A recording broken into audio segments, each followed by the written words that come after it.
So let's talk about your back, specific to a yoga practice. Most people who practice yoga, and only yoga, have weak backs, weak shoulders, weak lower back, and weak hamstrings and weak calves. The back of the body is generally weak because there's not as much pulling as there is pushing. We have chaturangas, we have planks and so on. We have lunges in which we use the quadriceps, the thigh muscles, but we don't work our calf muscles much in yoga. We don't strengthen our hamstrings much in yoga. We stretch them or release them. We don't strengthen our back muscles much in yoga because, well, we don't do reverse plank as much as we would plank, let's say. If you come to one of my classes, I teach a lot more back exercises than pretty much anything else. And one of the first ones I'll teach is down on the floor from a Shalavasana, or locust pose posture. And when I'm down on the floor here, I have a few options. But the first one that I teach is bring the ribs forward, I'll reach behind and I'll clasp fingers. From here, as I inhale, I'll press my hands back, lifting my ribs off the mat, using my lower back, the middle of my back, and my upper back, and then slowly release down. I'll inhale up, pressing my hands toward my feet, and exhale lower. Inhale up, exhale lower, and then one more. Inhale up and hold, breathing here, and exhale lower. And I'm in that posture. I'm working every part of my back from my waist upwards, something that is rarely done again in a yoga practice. Something else that I teach is the range of motion through the shoulder and the shoulder blades.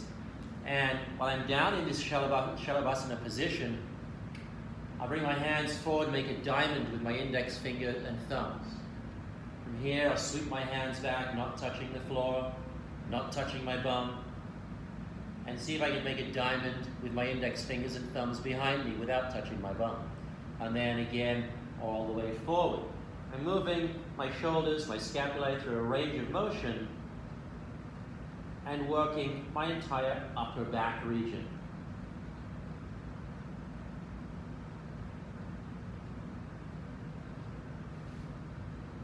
Something that is rarely done in a yoga practice. From here, when I come to my cat and cow, I teach that draw the shoulders down away from the ears and find your cow pose, and I try to get people to remember this posture because we use it a lot in our forward folds. A lot of people, when they fold forward in standing postures, they round, crunch down, or roll up. And that's really hard on your lower back. So I teach people to draw the shoulder blades down the spine and find this cow pose when they come to a standing forward fold. So when I'm here, I come on up to standing. I'm going to keep my knees bent, keep my hands on my waist for now, find this back bend, find my cow pose while I'm standing here, and forward fold with my knees bent. I'm going to come down to approximately a place where my back is straight. And then I'm going to squeeze the backs of my legs, I'm going to squeeze my glutes, and I'm going to pull myself up with those muscles. Also, I'm looking to find a stretching sensation in my hamstrings halfway between my sit bones and the back of my knee.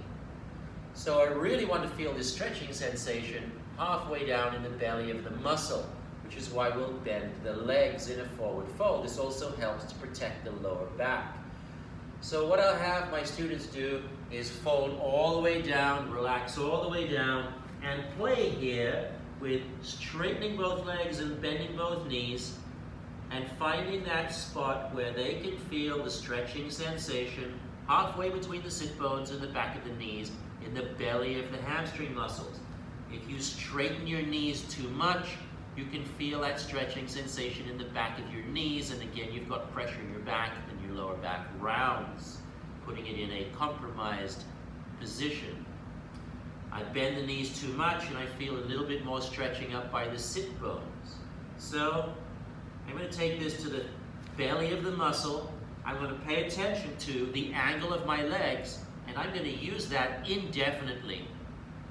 From here, I can keep that angle, I can look up, I can find my cow pose, and I can bring my arms behind me, draw my belt buckle where my belly is, inside my belt buckle, below the belly button. I'm going to draw that in. I'm going to squeeze my legs, backs of my legs, my glutes, keep them at that same angle until I get up to standing. My hands will come behind me now, opening the chest and shoulders, bringing my arms up overhead, try to keep my ribs in as I get to the top, finding my neutral pelvic tilt. Look for that in another one of my videos. And then bring my hands way back behind me, opening chest and the front of the shoulders, and the palms come back to prayer maybe. The reason I do a lot of this work on the back is because most people in this modern age now sit in a crunch type position most of the day. So you'll wake up and you're in bed and you've been sleeping in a rounded fetal position. You get up, you go and have breakfast. You sit at the breakfast table and you sit in this slumped position. Then you get in your car and you drive to work and you sit in a slumped position in your car with a forward tilt of the neck, okay? Straight neck. We call this tech neck now, okay? So here I am driving my car. I get to work and I sit in my chair behind the desk and I sit in this slumped position and I work here, okay? Then I go to lunch and I sit at the lunch table. I go back to work and I sit at the desk. And I go back to go drive home or sit on the bus. I'm slumped again. I get home, I have dinner, I slump. I sit on the couch and watch TV, I slump. So these muscles in your back get dormant. We need to strengthen them to draw the shoulders back so that we can now align the spine properly. So if I do a lot of rolling down and a lot of rounding of the back, all I'm doing is assisting myself in creating more of a hunched posture, particularly if I work at a desk.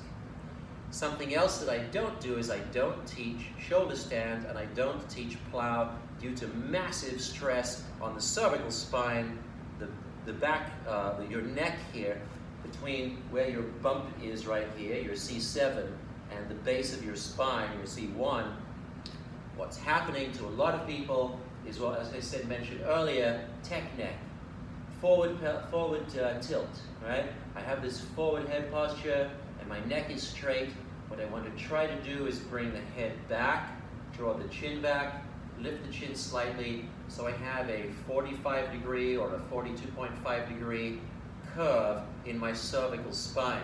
But if I force it down into a shoulder stand or a plow, all I'm doing is forcing myself to do this more and more and more, which may have been fine before people sat at desks for a living. But now it doesn't work so well, and we see a lot of injuries through that practice. So I'm always working to strengthen the back of the body. So we talked about the back, the lower back, the thoracic spine, the cervical spine. I talked a little bit about the hamstrings, but something else that is very weak in yoga practitioners are the calf muscles. And the calf muscles are activated in plantar flexion, or flexing your ankles, pointing your toes. This is dorsiflexion, and this is plantar flexion. And the calf muscles are activated in plantar flexion, which we rarely do in a modern postural yoga practice. So I teach a lot of my standing postures in a raised calf position. I'll have people stand in samistitihi, equal standing pose, on their tiptoes. I'll have people standing in a crescent lunge, hip width, neutral pelvis, on their tiptoes, and bring the back heel forward rather than sinking into it. Lifting that heel, releasing the plantar muscles, the muscles in the sole of that back foot. And as I lift my front heel, I can feel my calf muscles, my soleus muscles activating. Something else that I'll teach is in a warrior position, warrior 2 for example, neutral pelvis, okay, and I've talked about that in one of my other videos. Decent alignment in the front leg, thigh pointing to where the toes are pointing, and then lifting my front heel as I sink down. Why? Because I am activating these calf muscles here and my soleus muscles to strengthen them, because we rarely strengthen them in a yoga practice. We stretch them a lot in our downward facing dog positions, but we don't strengthen them. So they become weak, which creates an imbalance in your legs. This is how I mostly deal with weakness in the back of the body in a classical yoga practice that is taught by most yoga instructors you will find.